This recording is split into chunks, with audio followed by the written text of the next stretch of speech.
Welcome to the National Railway Museum. My name is Audrey. Have you ever played with a really bouncy ball like this one? If you have you ever wondered what makes balls like this one bounce quite so high? Well,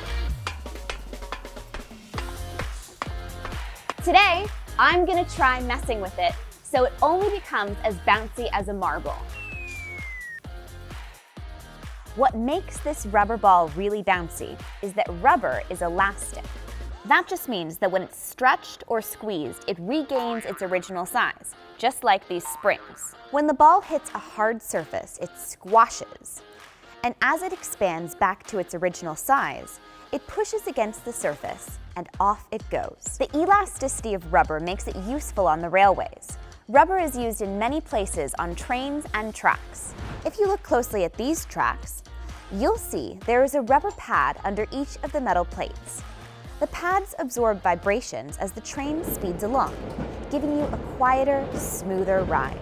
To see why rubber is so elastic, we need to zoom in and take a really close look.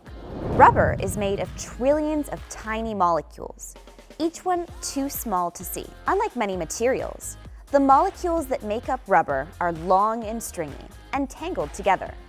They are also linked together along their length. When you stretch or squash rubber, the molecules change shape, and like tiny springs, they regain their original shape and size. To make the ball lose its bounce, I'm going to make the molecules less able to move. And we are going to do that by making them really, really cold.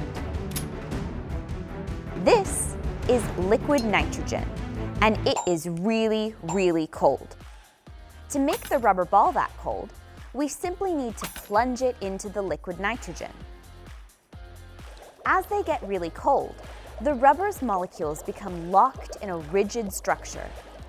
And when the molecules can't move, the rubber isn't squashy anymore. Let's see if that's made it less bouncy.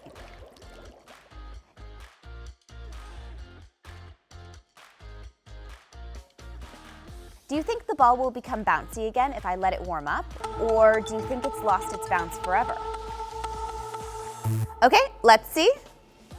Yay! Why not have a look around and think about how other things might change if they were to get really cold? And don't forget, next time you're on the train, think about how squashy rubber is helping give us a smoother ride.